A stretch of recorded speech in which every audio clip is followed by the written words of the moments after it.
What? Yeah, all right, thank you, I appreciate your time. Okay. Okay.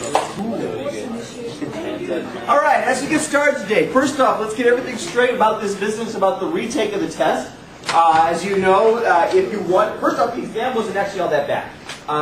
In fact, that's actually a little above the long-term average on the third exam. So you guys actually did quite fine, but I kind of felt like I sort of led you to believe there would be a retake if you wanted it, so we'll go ahead and do it. So far we've had about 15 retakers. You have to let me know if you're going to be retaking the test, because we're not going to make 50 copies of the test and sit around all day. We're going to make 12 copies of the test, and if there's no one scheduled to come in between noon and 1, that's when I'm going to go have lunch, okay? So you have to let me know, preferably in writing, like via email, that you're going to retake the test.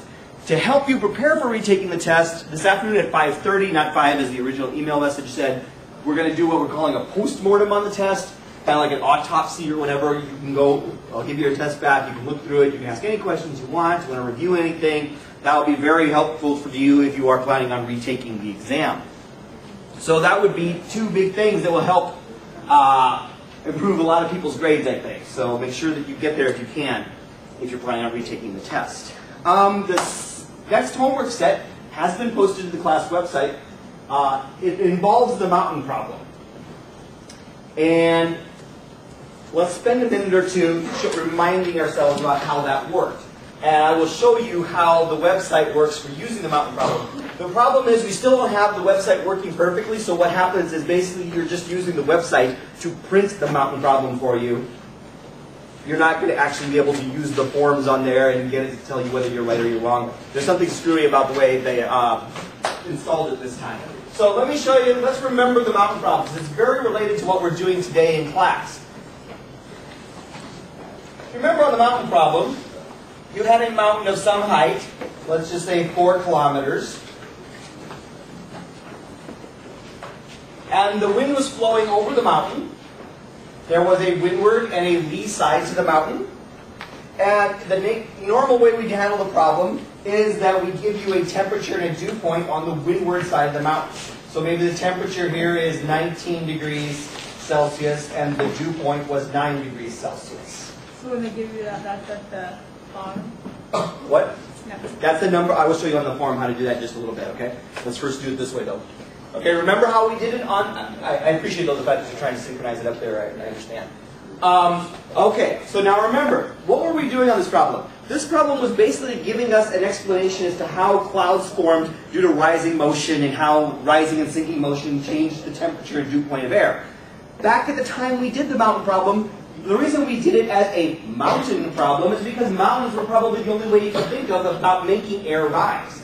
Now you know more about other things like surface convergence, or you know about things like fronts, other mechanisms that make air rise.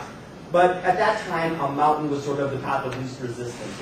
Is there something going on back there? Kind of war going on back there. All right. All right. Strange amount of horseplay in the back of the room. Okay. So, we made the air parcel rise up the windward side of the mountain and come down the lee side of the mountain just because mountains were how we were thinking about this.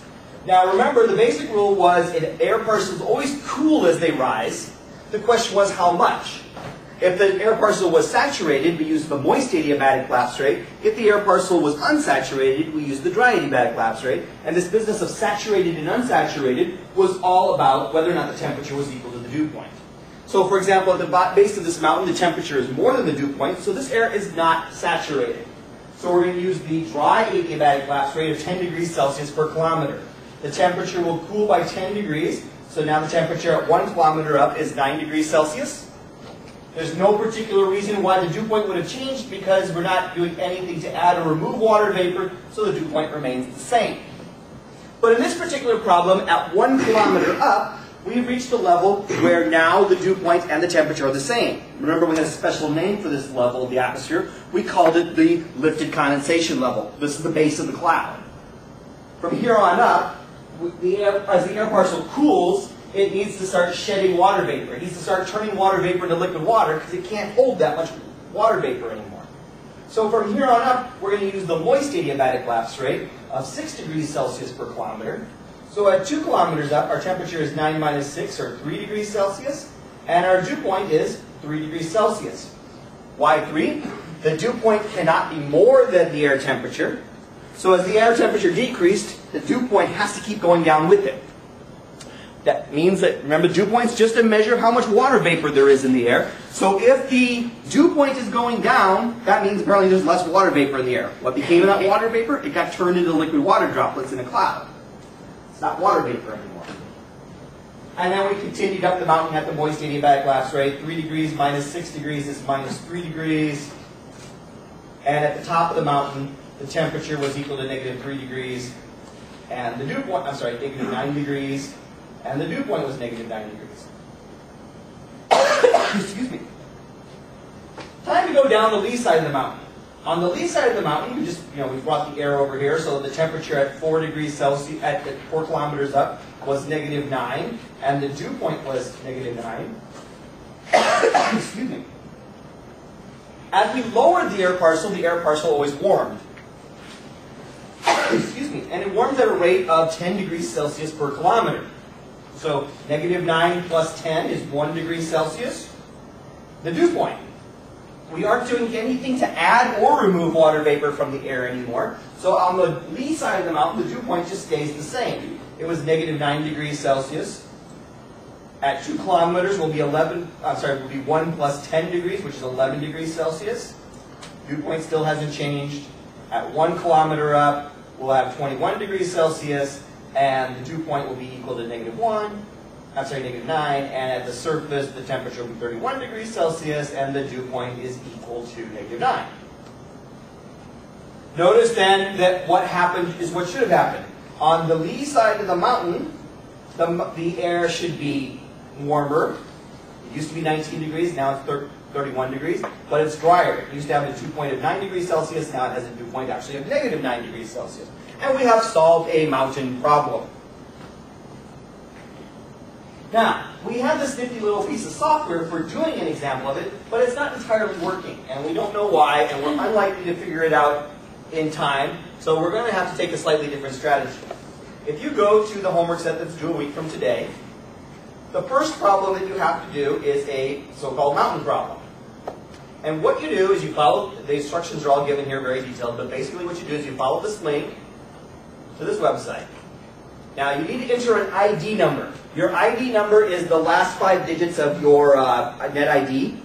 So like my net ID is JMS 06227, so my last 5 digits is 06227. Again, that's explained in the instructions. And you have to put your last name in here. This is just that it checks. And submit ID. And what you're going to get here is a mountain problem. But we don't have the clip art and stuff working to like show, it's supposed to be like this is the windward side, and then it's supposed to show a mountain, and then it's supposed to have this part of the form that's the lee side, but it's not working. Okay, so you have to kind of just follow the directions very closely. In this case, it's generated a mountain problem. We're on the lee side, windward side of the mountain at a height of 0 kilometers, the temperature is 30 degrees, and the dew point is negative 20. And so starting from that, I can work my way up the windward side of the mountain and say that the temperature is 20 degrees and the dew point is negative 20. And then at 2 kilometers, the temperature is 10 and the dew point is negative 20. And at 3 kilometers up, the dew temperature is 0 and the dew point is still negative 20. And I can keep going up to the top of the mountain. Then I can copy those numbers over here to on the lee side at the same height and work my way down. Just like we did on paper. But here's the deal. If you're doing this on the computer, what's supposed to happen is you hit submit and it sends me your grade. But it doesn't work. In fact, you'll just get some kind of error. Oh, you left part of the table blank. Even if you didn't leave part of the table blank, it's going to give you that error. So what I want you to do instead is just print this page and fill out the numbers with, pen or pencil or whatever. And it will be giving me your, notice how your ID number will still be shown here and your last name. I can go in here and check your work. Okay? I know it's kind of a weird, partially online, partially paper type thing. But the nifty thing is it generates a different problem for each of you. So you can work together, you can cooperate, you can get your classmate to explain to you how to do this, but you're not just copying. Okay? In fact, if you want more practice with it, the system is not smart enough to not just trust you. If you go ahead and say, my ID number is 1, 2, 3, 4, 5, it'll trust you and generate another mountain problem. And you can practice. Okay? Yeah, Alice. So your dew point on the lee side